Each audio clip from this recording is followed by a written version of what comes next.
Hi, good afternoon, everyone, and welcome to today's session. This is what can help prevent cancer. We will be talking for the next hour, so I appreciate you joining us tonight. My name is Maria Cecilia Mosquera. I am a physician. I am both a pediatrician and a public health preventive medicine physician. I'm certified in obesity medicine as well as lifestyle medicine. And I'm coming to you today from the University of Nicosia Medical School, where I work as the clinical assistant professor in the Department of Primary Care and Population Health.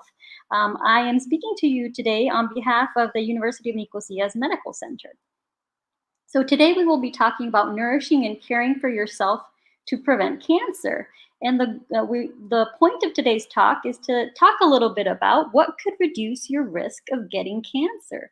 So the aims are to provide adults with knowledge and tools that can help reduce the risk of getting cancer, with learning objectives first, to explain the 10 recommendations for cancer prevention. Second, to demonstrate easy ways to incorporate nourishing foods into your daily life.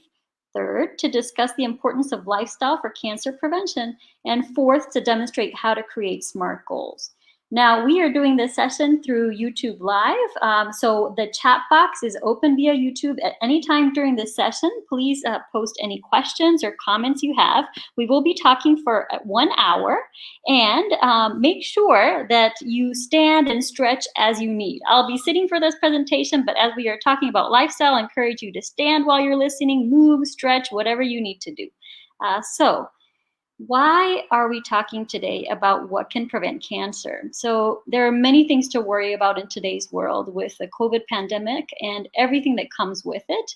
But many of us are still thinking about what concerns we have about our lifestyle, our current health, and our future health. And cancer may be one of those concerns or worries. So there are general cancer prevention recommendations, and that's what we will be discussing today. So these are recommendations based on evidence and research. And the reason I'm talking with you today is I want to make sure that you have access to these recommendations and you know what they are. So these recommendations come from the World Cancer Research Fund and the American Institute of Cancer Research have published documents, the most recent one of which lists these 10 recommendations here. So you can access this information. It will be from their website if you look up World Cancer Research Fund, but we're going to be going through each one of these steps today. So the 10 recommendations together represent a package of healthy lifestyle choices. And together, these can make an enormous impact on our likelihood of developing cancer, as well as other non-communicable diseases or chronic diseases over our lifetimes. This is why I want to share them with you, because you should know about them. So the first one we'll be discussing is about weight. The next set will be about diet and nutrition. The third set will be a combination of things, including supplements, what to do about supplements, breastfeeding, and physical activity. The 10th recommendation is the fact that these cancer prevention recommendations are not only for people who have never had cancer, but also for people who have had cancer and can follow these recommendations after their cancer diagnosis. So today we're going to be talking about being a healthy weight, eating whole grains, vegetables, fruits, and beans, limiting fast foods, limiting red and processed meat, limiting sugar-sweetened drinks, limiting alcohol consumption. We're going to talk about not using supplements for cancer prevention, about breastfeeding your baby if you can, and about being physically active. So let's start with the first one, being a healthy weight.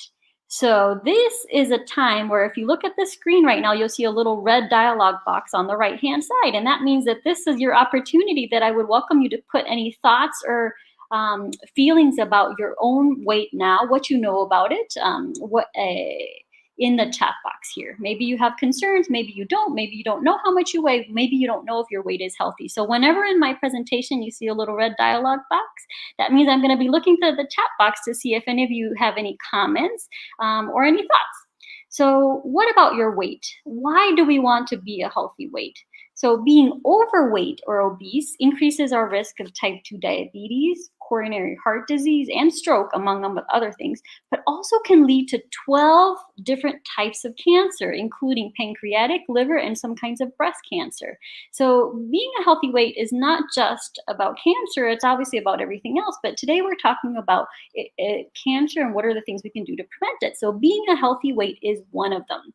And what are the goals for being a healthy weight? They are that you should keep your weight as low as you can within the healthy range for adults throughout your life. And you should avoid weight gain throughout adulthood. So how do you know if you have a healthy weight? So there is a scale on the screen because you have to weigh yourself first. That's one of the first steps. But second is we also need to know how tall you are, because it's not only about your weight, but your weight for your height.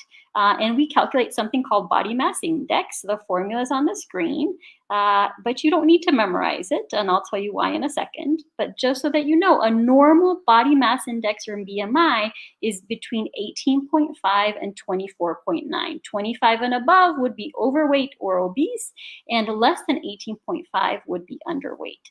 So I mentioned before that you don't have to know how to do this calculation, because there are many, many websites and apps that will do this calculation for you. So if you weigh yourself and measure your height, you'll be able to calculate your BMI and understand whether the weight that you in height for your height that you have is healthy for you. And how can you maintain a healthy weight? So this is all about energy balance. First, you want to be physically active, and you want to eat a diet rich in whole grains, non-starchy vegetables, fruits, legumes, or pulses like beans. And you also want to limit fast foods and other processed foods high in fat, starches, or sugars, and sugar-sweetened beverages. Now, is this easy? This is another opportunity for you all to put us a comment in the chat box. So if this were easy, we would all be perfectly healthy and be eating the best diets, and there would be no chronic diseases in the world, right? So there are easy ways to do this, which is why we're going to be talking about this. That's the point of today's talk, is to tell you that there are some easy things you can do to do this. The first is eat whole grains, vegetables, fruits, and beans. So why do we want to do this? Because eating these can protect against certain cancers, as well as against weight gain, overweight, and obesity. So what should we be eating? So non-starchy fruits and vegetables, like the greens that are on this page, as well as fruits and vegetables listed here. Non-starchy roots and tubers like carrots, artichokes, turnips, whole grains. You see a picture on the screen of brown rice, of quinoa, which is a seed, of whole oats, and as well as pulses or legumes, which are beans, lentils of any kind. And right now I'm talking to you from Cyprus. So we happen to be lucky in Cyprus that you can find quite a variety of vegetables. Some of them are listed here, fresh in their form or prepared. And also we have fruits accessible to us everywhere. So if you live in Cyprus, it's pretty easy to access and find fruits and vegetables throughout the year. So Cyprus tends to use different foods during their different seasons. Maybe it's the same in whatever part of the world you're watching this from. So when we have access to fruits and vegetables, you want to make sure that you choose those whole fruits and vegetables, and choose them rather than their products like juice. Whole fruit has more fiber, and you will eat it slower. So you want to try things like seeds and nuts, as well as pulses and legumes, all the things that come from nature. These are all great sources of fiber. So remember to choose whole foods. Also choose whole grains. We talked about that a little bit before. So whole grain breads, whole grain cereals. The reason is that the carbohydrates that have fiber and like whole grains, like brown rice or oats, take longer for your body to digest, and for one, they'll make your blood glucose level go up less. So here is a picture of what your day might look like if you have a breakfast that's full of fruits, vegetables, whole grains. So for breakfast, you might have some whole grain pancakes maybe made with some flaxseed, or for lunch, you might have some beans with some whole grain tortillas and some tomatoes and peppers. For dinner, you might have a fruit salad and as well as a green salad, and some beans or legumes with some whole grain pita bread. And for snacks, you could have some veggies, or you could have some dried chickpeas, or some, let's say, bread with hummus. So there are ways that you can fill your day with pulses or legumes. In fact, I've heard people mention that the idea would be to have as much of these as you can, but for example, 3 or more times a week. So this is a time when I would love to see your point of view on how you add fruits, veggies, whole grains, and pulses into your day. And if I see questions in the chat box, I may defer some of them towards the end, but I'll try to answer the ones that are about the topics I see now. So thank you if you're writing in the chat box. So how do you add fruits, veggies, whole grains, and pulses into your day? And while you do that, while you give me some answers, I'm going to show you one way that you can do it. So think about what your plate looks like when you sit at dinner, at lunch, at breakfast. So about half of your plate should be fruits and vegetables. So salad, etc. 1/4 protein. So those are things like legumes, beans, lean proteins like lean chicken. And 1/4 of your plate should be whole grains like the oats or the rice that we talked about before. So this is an example from the American College of Lifestyle Medicine that gives an example of what a plant-based diet would look like, because right now in this particular point of the recommendations, we're talking about increasing legumes, whole grains, vegetables, and fruits. So this is why I'm showing this one right here. Half fruits and vegetables, 1/4 plant proteins, and 1/4 whole grains. So these are pictures of meals in Cyprus. The left-hand side, you might go to a restaurant, they give you a plate that looks more like a platter that could serve a whole family. And it has meat, and it has something called burguri and French fries. And maybe a little bit of lettuce and tomatoes. You might have eaten a salad before, but the whole plate, when you serve it to yourself without the salad that you've eaten before, is not quite looking like the healthy plate we looked at, as opposed to the one on the right-hand side where you can see how it's half fruits and vegetables, 1/4 lean proteins, and 1/4 breads. So it's not just about how you design your plate, but obviously it's also about how much you eat. So if you eat that whole platter of food that they serve that could feed a couple of people, that's too many portions for yourself. As well as if you choose the large bag of fries, or chips or crisps, the large juice, or if you order or go out to eat at a restaurant and you eat everything that you ordered because your eyes were hungrier than your stomach actually is. So portion sizes are important. And I see that somebody is giving a thought about eating at least a fruit halfway through the morning and sometimes in the afternoon as a snack. But in the afternoon, it might be tough to have one fruit. So yes, we'll talk a little bit about snacking later on. So thank you to those of you that are writing in the chat box. So I'm just going to give an example of those of you that might be in Cyprus of what a meal might look like. So this might be when you go out on the weekend, and we're going to talk about it because maybe they serve a salad first. You might have some type of appetizer, maybe it's some bread and tahini, maybe some olives. And then when your meal comes, it might look like the picture in the middle where it's chicken, burguri, potatoes, and maybe you're drinking a beer, maybe you're drinking some wine. And by the end of the meal, they might serve you some sweets and you might have a coffee. So if you look at everything put together on this screen, it's quite a bit of food. So it gives a point about how portions would be important and how the balance of your plate would be important. Because if you eat your salad first and then eat the appetizers and then eat the whole meal, that's quite a bit of food, and it's not focused mostly on what we were talking about before, which is whole grains, plants, so fruits and vegetables, and legumes. So there's nothing wrong with eating the foods that are on here. We just have to think about what might be important is the balance. And for example, you don't want to be having a meal this big 7 days a week, So think about the balance with the types of foods you're eating, how much you're eating, and how often. So let's talk about fast foods.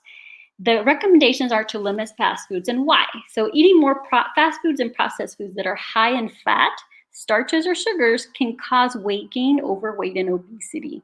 So I'm going to use two terms here. One is fast food and one is highly processed foods. And these are both things we want to limit. So fast foods are readily available convenience foods like potato chips or crisps. They're often consumed frequently and in large portions. As you can see on the picture on the right, you might get a big bag of chips, and it's actually meant to be several servings, but just because of the nature of the chips or crisps, you might eat it all in one sitting. Highly processed foods have undergone industrial processing, so at a factory or a plant, and are higher in energy or calories and lower in nutrients. So the idea is you want to eat as much unprocessed as possible. So we're going to go through this in a little bit. If you look at the left-hand side side of the screen, that column shows what an unprocessed food is. So if you pick your apple from a tree, that's as unprocessed as it can come. But it's basically any edible food part of plant or animal. Now, minimally processed means that it involves a little bit of processing. So if you take your peas, you shell them, and you freeze them, that's a little bit of processing, but you haven't added anything to the food that came from nature. If you take your peanuts and you crush them to make peanut butter, don't add anything, that's minimally processed. Maybe if you take an egg and you put it in a pan and you fry it without anything added to it, no oil or anything, that might be minimally processed. Process would be when you start adding sugar, salt, fats. Maybe the total would be about 2 to 3 or so ingredients. And these are usually things that can be eaten without adding extra steps after that. So a homemade bread that only has 3 or 4 ingredients and no artificial ingredients would be processed. Olives that you process yourself and then add several things like garlic and oil and lemon, those would be processed. Cheese that are made are processed. Beans that are canned and salt is added for preservation after they've been cooked, let's say, are processed. Now, highly or ultra processed foods, those are the ones we want to avoid. So those involve multiple steps, multiple ingredients, and may include artificial foods or flavors. And I see some thoughts about sweetener. So we're going to talk about that in a second. I'm going to hold off on that question until we get to the sweetened beverage section. So think about unprocessed versus highly processed. And here's an example of what a meal might look like. So on the left-hand side, you'll see an ultra-processed meal, which is, in this case, a Spam sandwich with processed cheese, white bread, potato chips, and diet lemonade. Whereas on the right-hand side, you'll see a minimally processed meal that has grilled beef, barley with olive oil and garlic, steamed broccoli, side salad, and apple slices. So you side by side, that's a clear difference of what it would mean to be ultra-processed versus minimally processed. So fast foods versus processed foods, we have things like potato chips or crisps, things made from white flours like bread, pasta, and pizzas are actually processed foods. Cakes, pastries, cookies, sweets, desserts, these are all processed foods. So that doesn't mean you can't ever eat these things, but you want to limit or avoid them as much as possible. Focus mostly on whole foods and based on plants. Now, one of the reasons we may be eating fast foods or processed foods is we're all busy with work, with family, with all our responsibilities. I'm sure many of you are busy. And maybe you can put in the chat box here if you have some thoughts about what is it about your life that might make you reach for something that's processed or fast. So the idea is we know that you're going to be busy. This is not about avoiding these 100% of the time, but about limiting how much you eat of processed foods because they're high in fat, starches, and sugars, and prepared foods, packaged foods, bakery foods, those types of things, and candies. So what do you do to avoid eating fast and processed foods? And I'm looking at the chat box to see. And I'm holding off on a couple of questions that I see until different parts of the session. But if you can give me your thoughts on what do you do to avoid eating fast or processed foods, I'll give you some of my thoughts. So one is it makes it easier if you prepare. If you're cooking, let's say you're roasting some vegetables, roast double, chop double and roast double and save some of those and use them for your lunch later.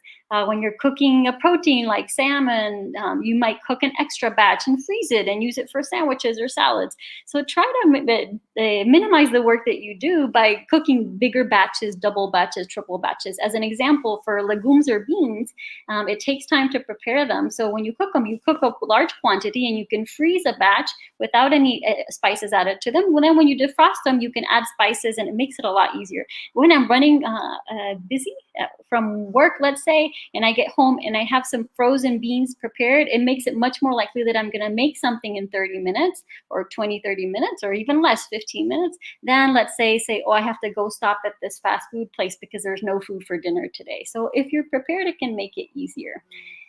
And in that same vein, having healthy snacks makes it less likely that you're going to stop at that fast food or that bakery to get some snacks or sweets or desserts.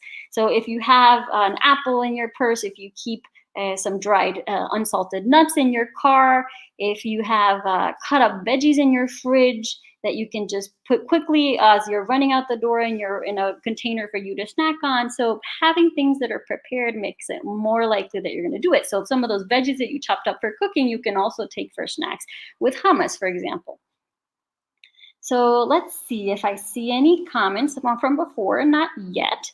But tell me if you have some favorite alternatives to fast foods or highly processed food. And while you do that, I'm going to show you one of our favorites in my household. So if you like bananas, and your bananas are overripe, instead of making banana breads or things like that people tend to make, we slice them, freeze them on a cookie sheet, and then stick them in a bag in the freezer and leave them there until we're ready to make banana ice cream. So you can make it with only bananas in a food processor or a blender. Maybe you can add I add some oat milk, let's say, and some vanilla extract. Just that, and it can look really thick, but if you add more milk, it can look a little bit looser, like the picture on the right-hand side, and it's like eating ice cream. So we have that at home often, and it's a nice way of having something that's like a dessert. But you can also add berry flavors or cocoa powder to make it cocoa flavored. You can add whatever you like. You can even add some Greek yogurt to add some more protein, but it makes a nice way to use up your bananas and have something that would normally, you would go to the perito or the kiosk and buy some ice cream. Well, you already have these bananas frozen at home, and you can have some fun making them at home together with your family. So I'm leaving the recipe here, so because this video is being recorded, so that later you can refer to it if you need to. So let's talk about limiting red and processed meat next. And I'm just checking the chat box. So remember, you can write your thoughts or comments, and I have a couple of those that I'm holding off to next sections.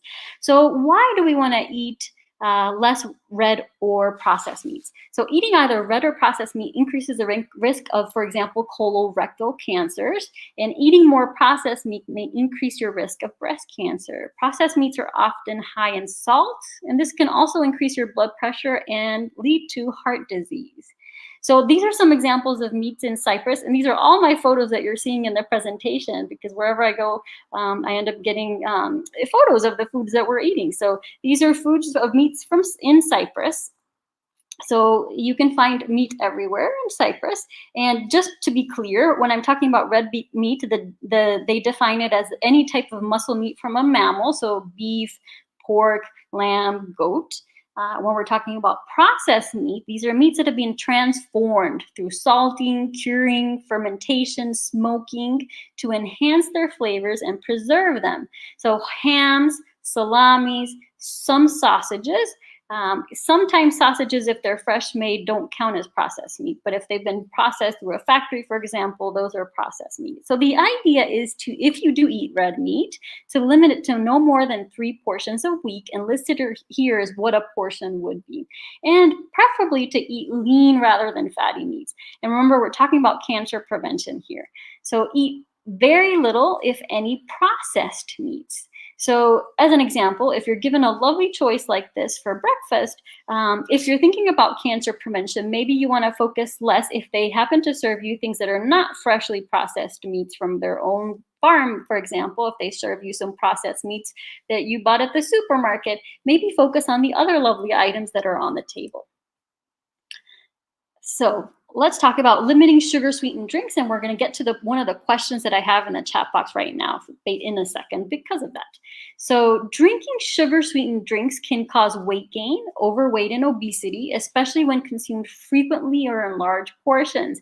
So these are pictures from when I went to the supermarket the other day. You can find aisles and aisles and aisles of sugar-sweetened drinks. So soft drinks, sweetened trees, sports drinks, energy drinks, sweetened juices, sweetened coffee drinks. So to point out, there are all kinds of cans in Cyprus, for example, that are coffee beverages, but also if you go order a coffee at a store and you add sugar, that would be considered a sugary drink. Or if you order a smoothie and it has sugar, or a juice and it has sugar, those would be sugary drinks. And the goal is to drink water or unsweetened drinks such as tea or coffee without added sugar, and not to drink sugary beverages. What about juice? So the idea is not to drink fruit juices in large quantities. So even if you don't add any extra sugar, because obviously fruits have natural sugars in them, but if you don't add any extra sugars, Juices in large quantities are likely to promote weight gain, just like sugary drinks. So you have to be careful when you're drinking juices. So I'm going to get to the question now about sweeteners. So when we talk about, there are artificial sweeteners, sweeteners that are derived from nature, and sweeteners that have been manufactured. Today, specifically, we're talking about cancer prevention. So if you look at the World Cancer Research Fund recommendations, they point out that to date, there has not been evidence that the use of sweeteners has led to cancer. So the compilation of all the evidence in existence to date doesn't point any correlation between drinking sweetened beverages from artificial sweeteners and cancer. So that's specifically about cancer prevention. When it talks about diabetes, which is one of the questions I have in the chat box,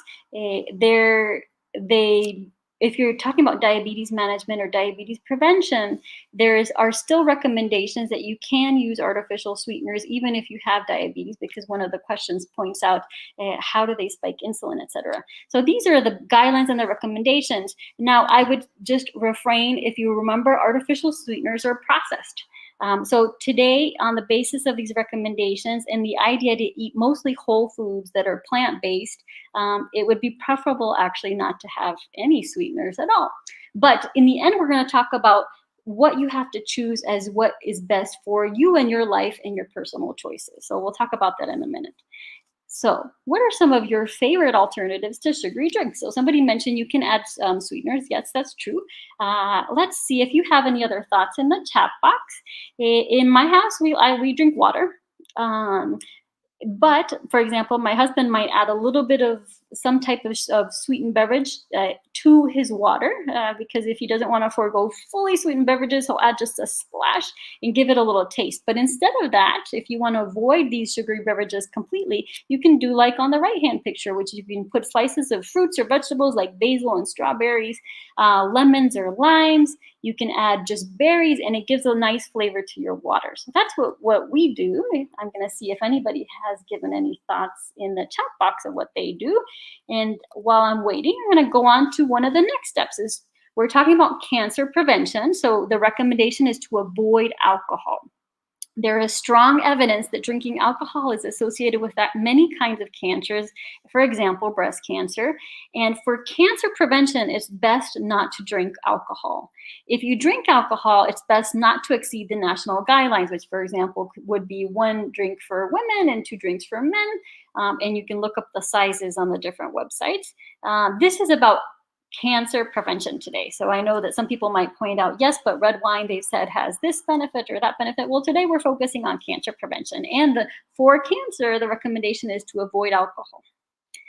So to summarize the diet recommendations, how you can best nourish yourself, you notice that most of these recommendations are recommendations that in general would serve for most health and chronic disease prevention. So they are to choose whole foods, whole grains, whole wheat pastas, for example, oats, whole grain breads, to eat more vegetables and fruits, to eat more pulses and legumes, and to limit fast foods and processed foods like chips and sodas, and to limit red and processed meats, to limit sugary drinks, and to limit alcohol. So I'll see if anybody wants to put some of their challenges about following these recommendations in the chat box, or give an example of what has worked well for you. So please feel free to add a thought. I hear some challenges about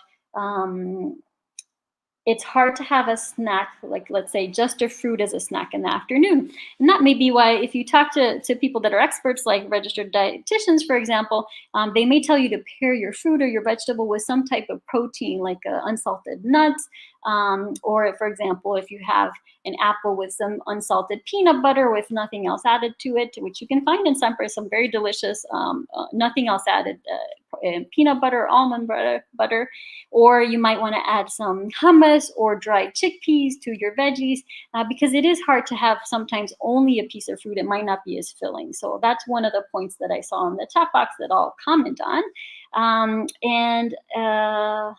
Let's see if we can look here. So if you're thinking about what we've talked to date, when you have beautiful spreads like these here, these are from Cyprus, there are many options here where they'll give you fruits, vegetables, legumes, and whole grains. So try to think about putting those on your plate first, eating slowly, and focusing on those types of foods to help with cancer prevention. Well, let's talk specifically about one of the next recommendations, which is do not use supplements for cancer prevention. So high-dose dietary supplements are not recommended for cancer prevention. This means pills that you would take, let's say, buy over the counter in a pharmacy. For example, high-dose beta-carotene supplements may actually increase the risk of lung cancer in some people. The idea is that at this point, the evidence and research that's out there doesn't point to a benefit in taking high-dose supplements. What we do know is that getting the nutrients that you need through your diet is what we all need. So that's why focusing on whole foods, plants, fruits, vegetables, and implementing those as much as possible in your diet is what they recommend. And I do want to add that somebody said that in order to make your beverages maybe more exciting to your water, you might add a squeeze of lime or lemon juice. Thank you for that comment. So one of the last recommendations we're going to go through is to breastfeed your baby if you can.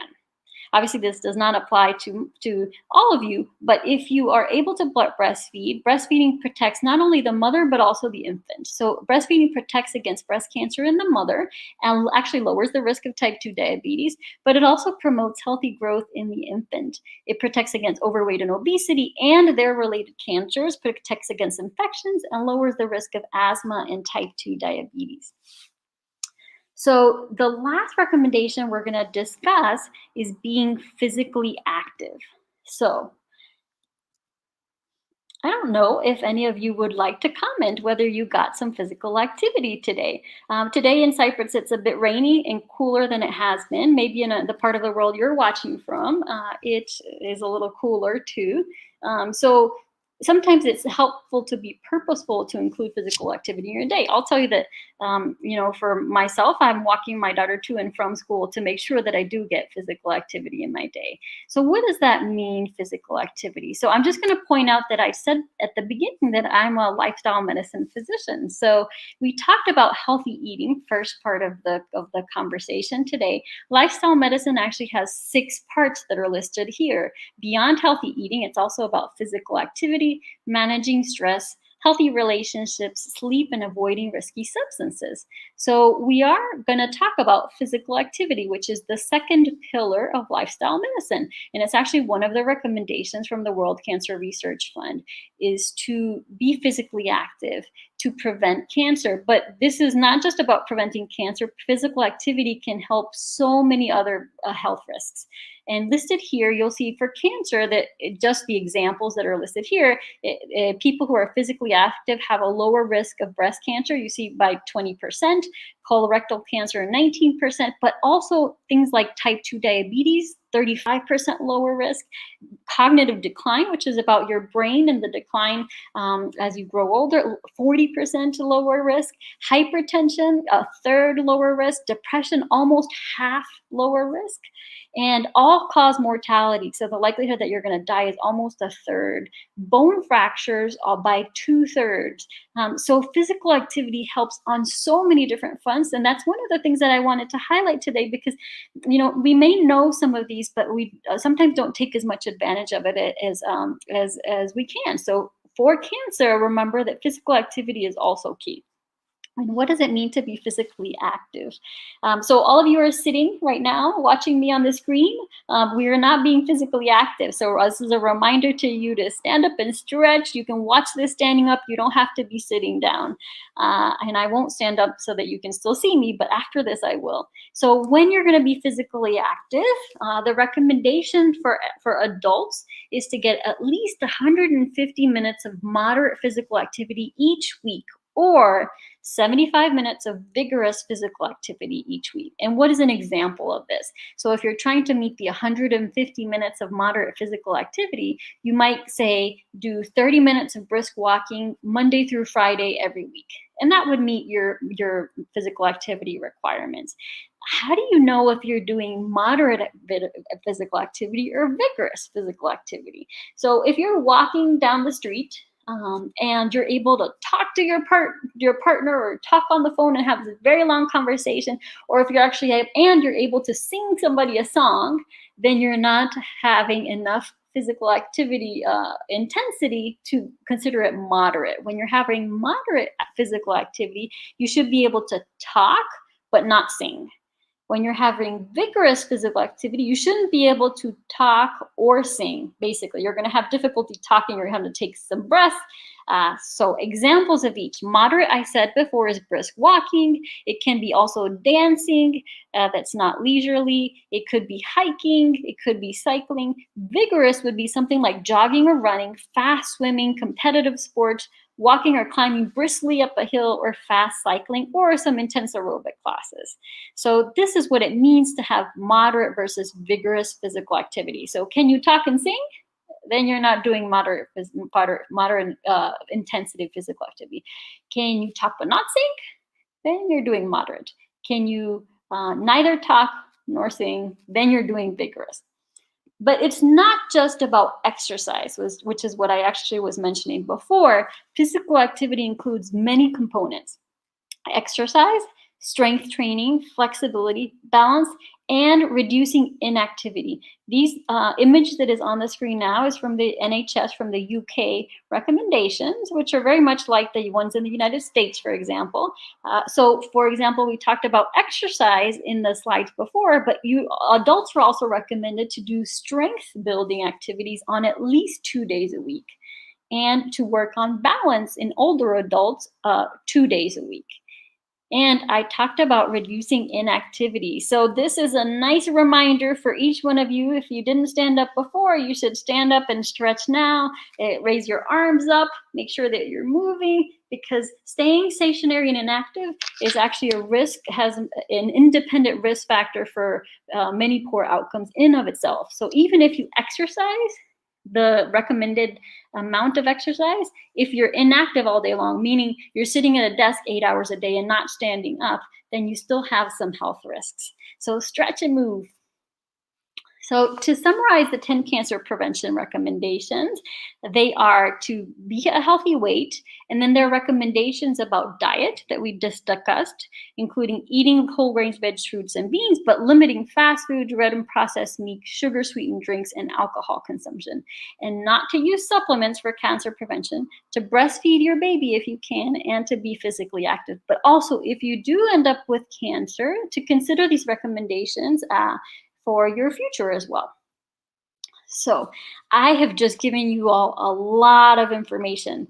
And part of that is I wanted to make sure that you have at least heard the 10 recommendations for cancer prevention, because I feel like if this evidence and research exists, we should know about it, right?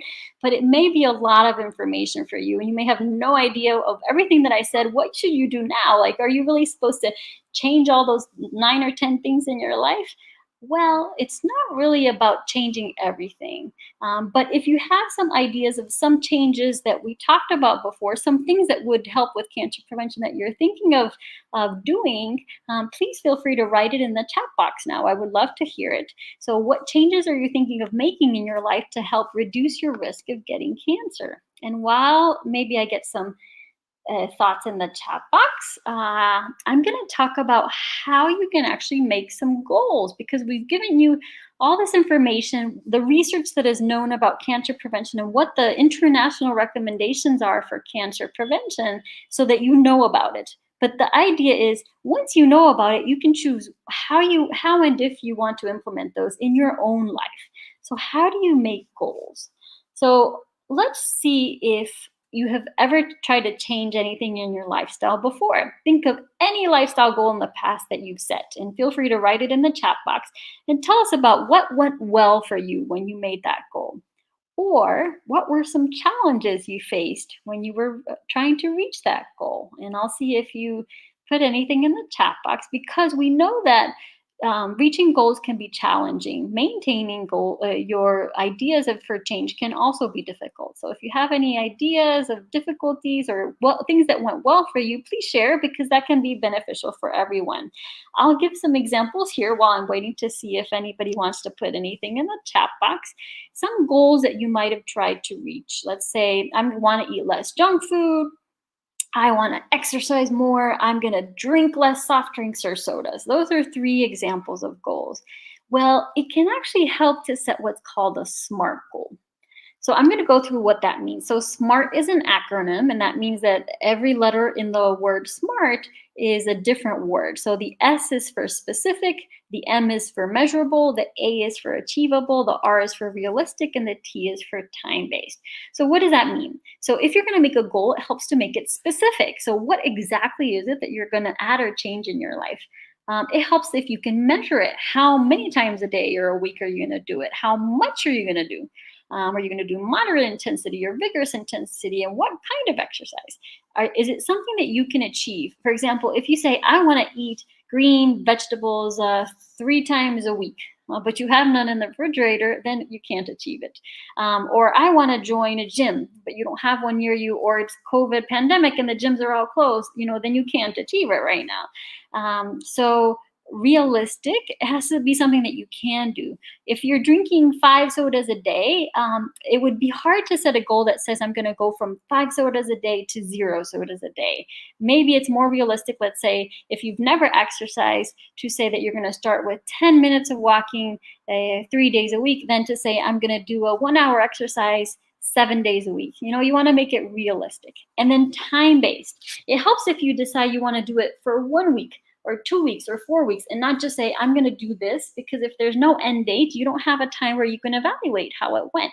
And you want to say when you're going to start, because if you tell yourself, I'm going to start exercising, but you don't give yourself a start date, then you're less likely to do it. So SMART goals, and I'm going to give you an example. And I'm going to look at the chat box because I see somebody is interested in looking at goals. So SMART healthy eating goal example here. Let's say you go to work and one of your things that you're thinking about is, I've been snacking a lot on things from the peripter or the kiosk. I've been snacking on the vending machine if you're a student. So maybe you decide that you want to start eating healthy snacks, right? So in order to make it as smart of a goal as possible, you're going to say, for example, starting this Monday, I'm going to start carrying 2 healthy snacks with me. For example, hummus and veggies and some unsalted nuts if you don't have anybody with nut allergies at your work. And so I'm going to carry those 2 healthy snacks with me Monday, Tuesday, Wednesday, Thursday, Friday, so that if I get hungry, I already have something to eat. And I'm going to try it for 1 week and see how it goes. So that is a SMART goal, because you said when you're going to start it and how long. So that makes it time-based. It's realistic because you're not saying you're never eating from a vending machine or a peripter again, because that might be difficult for you if you like those things. Achievable because you happen to have some healthy snacks and you went to the supermarket. Measurable because Monday through Friday you're going to keep track on a log and see what happened. And specific because you said that you're going to carry 2 healthy snacks, right? So SMART goal. So the difference between a goal that is not SMART, that does not use the SMART acronym, and a SMART goal is on the screen here. So I will eat healthier snacks is not using the SMART goal format. But if you say, starting on Monday, I will carry 2 healthy snacks with me to work each workday for the next 1 week, that is a SMART goal. So I'm going to give you a couple of other examples just so you can think about it in case you've never heard this SMART goal format before. So for vegetables, let's say you heard what we said before about how we should be eating vegetables and fruits and whole grains and legumes. Let's say you decide that on Monday, you're going to add a vegetable to lunch and dinner every day for the next 7 days. And that's your goal. So this is how you make it SMART, because you're going to be very specific about it and you're going to try to keep track. And just to point out before we go through the other examples, the idea is improvement, not perfection. So the idea is actually to learn about what went wrong. Let's say you weren't able to add a vegetable to lunch and dinner at the end of the week. You think about what happened. What were the barriers, obstacles that you ran into? Because that can actually help you think about how to overcome them. So it's not about, hey, I didn't meet my goal at the end of the week, so I'm never going to be able to do it. This is about, why didn't I meet my goal? Was it because I forgot to go buy some healthy snacks at the supermarket? Or was it because I was so busy and I forgot my lunchbox at home? Like, think about your barriers, because that way you can overcome them. So snacks, we already gave that example. For drinks, let's say that you wanted to decrease the number of sugary drinks that you're drinking. So you want to start with something realistic for you. So you say, on Monday, I'm going to drink 1 bottle of water instead of 1 soft drink each workday for the next 2 weeks. For exercise, like I said before, maybe you want to start with 15 minutes of walking during your lunch hour on Tuesdays and Thursdays for the next 2 weeks. And realize these goals are 1 week, 2 weeks, they're not 10 months. You want to start off with something that's manageable and realistic for you, and then evaluate what happened and see what you can adjust to make sure that you work on achieving it. So this is an example of what you might do if your goal would be to add vegetables or fruits to every meal or snack for the next week, for example. You can even have what some people here have for a light meal later, which is zucchini and eggs. You could have that for breakfast. So I talked about the 10 recommendations. Now, how do you choose which goal to work on? There's so many things, right? So I gave you so many options. How do you choose which one to work on next? So you have to choose one that is meaningful to you, that tells you that you are ready to change.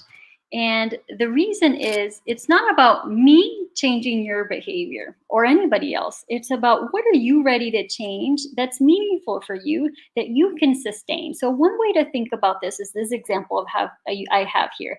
How important is it for you to eat more vegetables versus, let's say, to exercise more? So if I give you at a scale from 0 to 10, like is on this screen right now, where 0 is not important and 10 is very important, how important is it for you? Let's say you say, I think it's a 7 for me, how important I feel about me starting to incorporate more vegetables into my diet. But for exercise, it's at a 3. So vegetables is more important to you than exercise right now. So that might be a goal that you might want to consider.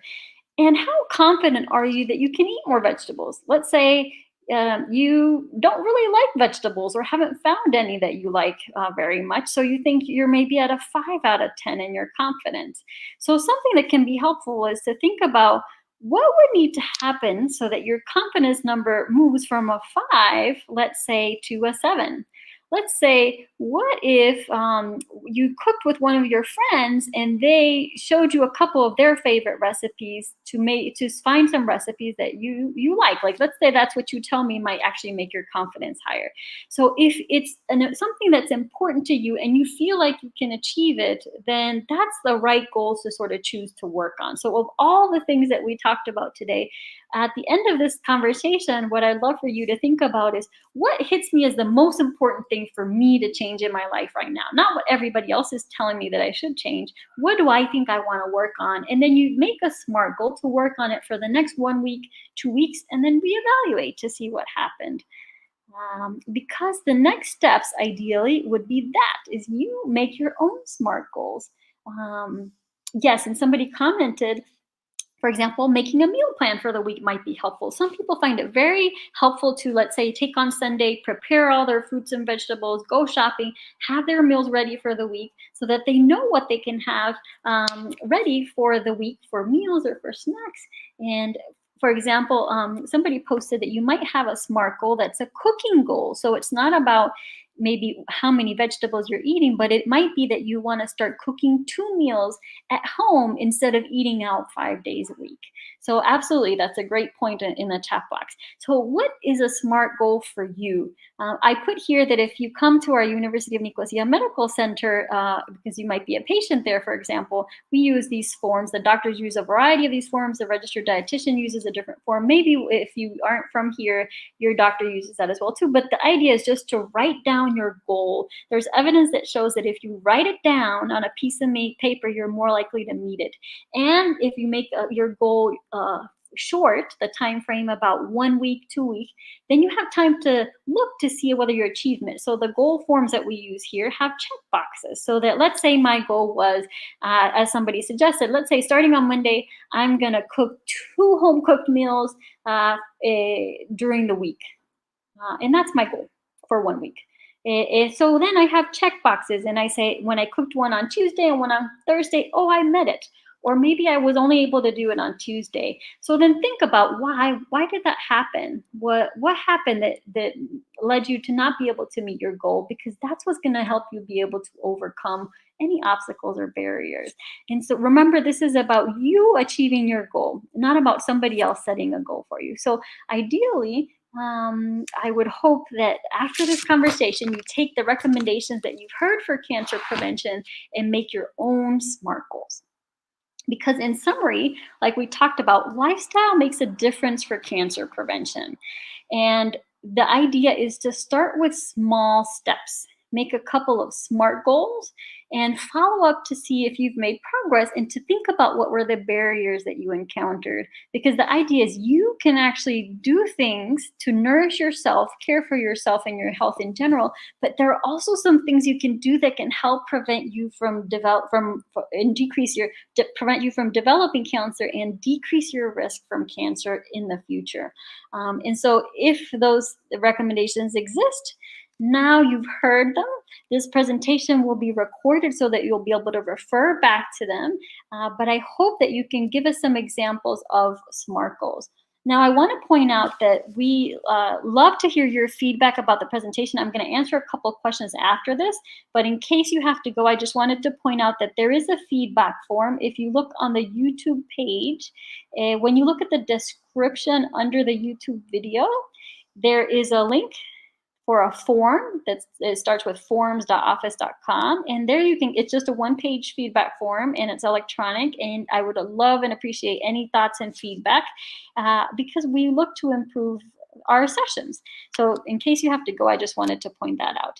But for those of you that are still here, I love to hear what is one thing that you're going to take away from today's session. If you want to put that in the chat box for me, I'll go ahead and answer at least one more question that I know I had seen.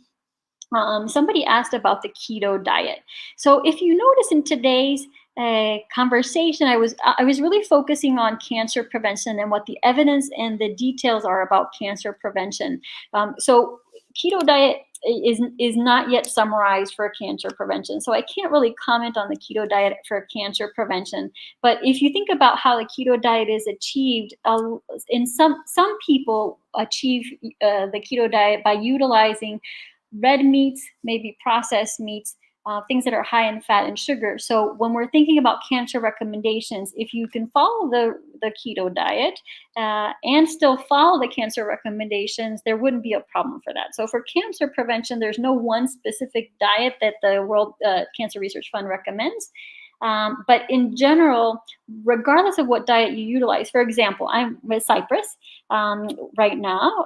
So the Mediterranean diet is the type of diet that has been traditionally eating in Cyprus, although in the modern age, sometimes we're moving away from that and eating more fast foods and processed foods and meats, let's say, than the traditional Mediterranean diet, which included really lots of legumes, fruits and vegetables, whole grains, and some seafood and some low-fat dairy, for example. So that's the Mediterranean diet, for example. So today we weren't recommending a specific diet, and as I commented before, for cancer prevention, if you can still follow the general recommendations about the types of foods you should be eating, there's no one specific diet that's going to be recommended. So let me just look at the chat box to see if there are any other questions that I missed. And I'm just looking to see if anybody wants to put one thing that you will take from today. So I see somebody pointed out that they're taking away from here the SMART goals.